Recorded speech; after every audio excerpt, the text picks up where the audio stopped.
오늘은 현재 중남미까지 살려낸 대한민국과 핀란드도 깜짝 놀라 제안한 현 상황, 그리고 뜻밖의 한국의 이것이 세계에서 대박난 상황에 대해 말씀드리겠습니다. 현재 한국의 영향력이 중남미까지 뻗어나가고 있는데요.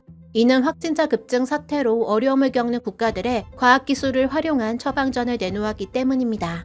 이번 사태로 인해 한국이 오랫동안 축적한 과학기술이 빛을 발하고 있는 상황인데요.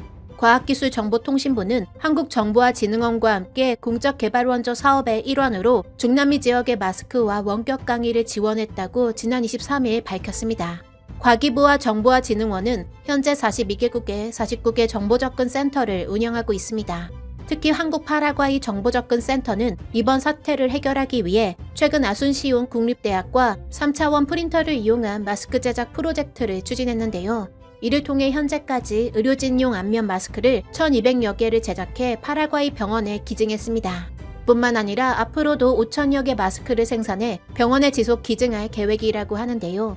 파라과이뿐만 아니라 다른 중남미 국가들에서도 한국의 과학기술이 빛을 발하고 있으며 이 덕분에 현재 마스크 부족에 시달리고 있는 중남미가 많은 생명을 살리고 있는 상황입니다.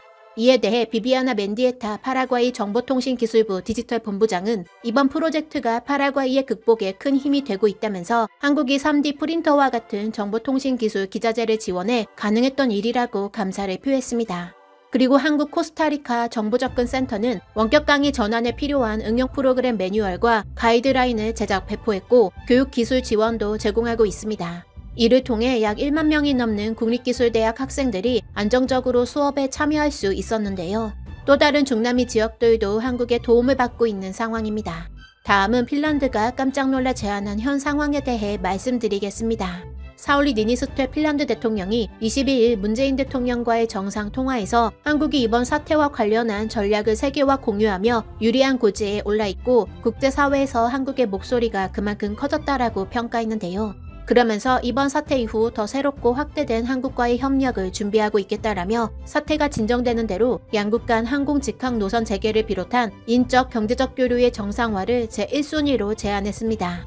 이는 핀란드가 외교관계에 있어 한국을 최우선적으로 생각한다는 것을 보여주는 것이라고 외교 전문가들이 분석했는데요. 니니스퇴 대통령은 이날 본인의 요청으로 30분간 이뤄진 문 대통령과의 통화에서 한국은 이번 사태 동안 솔루션을 제공한 주요 국가라며 한국이 어떻게 성공적으로 대응할 수 있었는지 대통령의 생각을 듣고 싶다라고 통화를 제안한 이유를 밝혔습니다.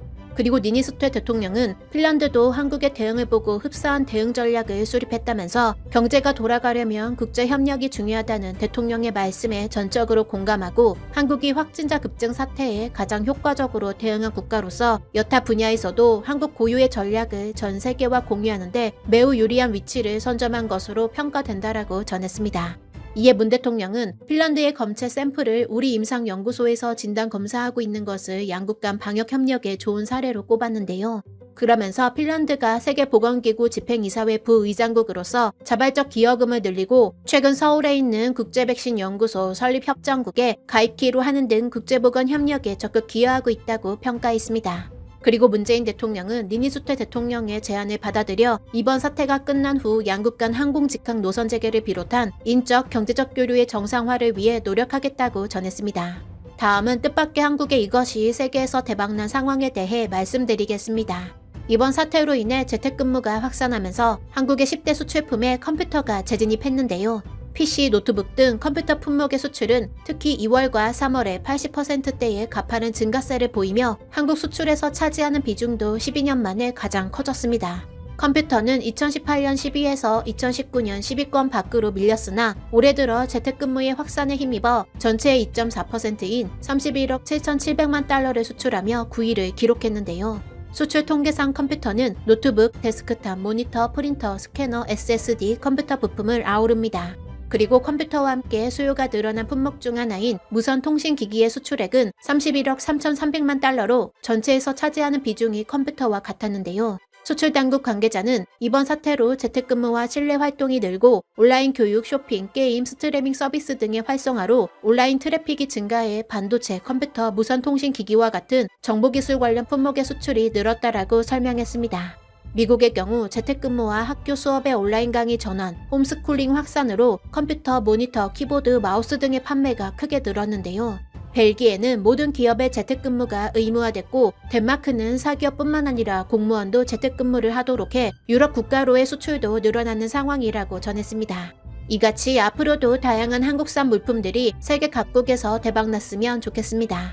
여러분의 구독과 좋아요는 콘텐츠 제작에 큰 힘이 됩니다. 시청해주셔서 감사합니다. 이상 세상사였습니다. 안녕하세요. 프랭프씨입니다. 여러분의 구독과 좋아요는 큰 힘이 됩니다. 일본인들이 아베 정부의 C19 대책과 관리 능력이 엉터리라는 것을 차츰 알아가는 과정입니다. 사이타마현에서 50대 남성이 C19로 인해 갑자기 불행한 일을 당했습니다. 이에 대해 사이타마현이 하는 변명도 놀랍고 후생노동성과 관방장관의 기자회견은 더 놀랍습니다. 한국은 오류투성이 진단키트로 검사를 확대하다가 의료 붕괴가 되었다고 정부나 언론이나 국민들까지 나발을 불었습니다. 그런데 최근의 사태로 일본이 의료 붕괴라는 사실이 확인되고 있습니다. 최근 발생한 사건도 일본은 대책이 없는 의료 붕괴를 증명하고 있습니다.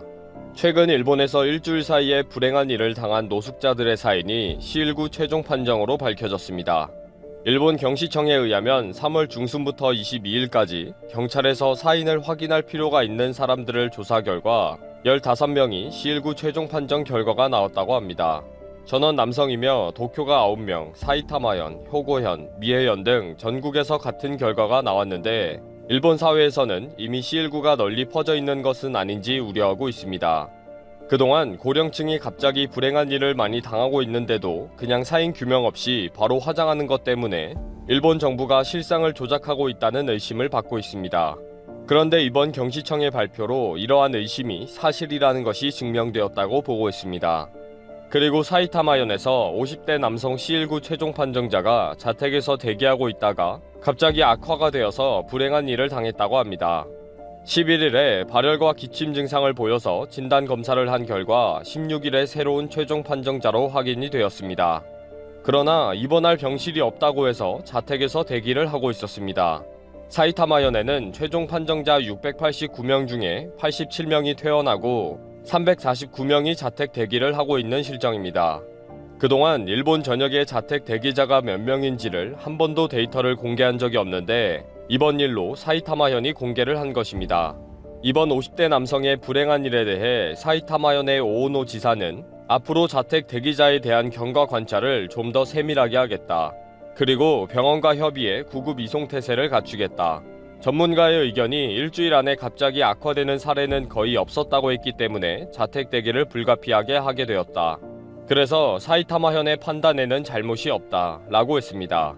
무슨 말도 안 되는 소리를 저렇게 당당하게 말을 할까요? 그동안은 아무것도 제대로 하지 않아서 죄송합니다. 많은 책임을 지겠습니다. 라고 대답을 해도 될까 말까인 상황인데 말입니다.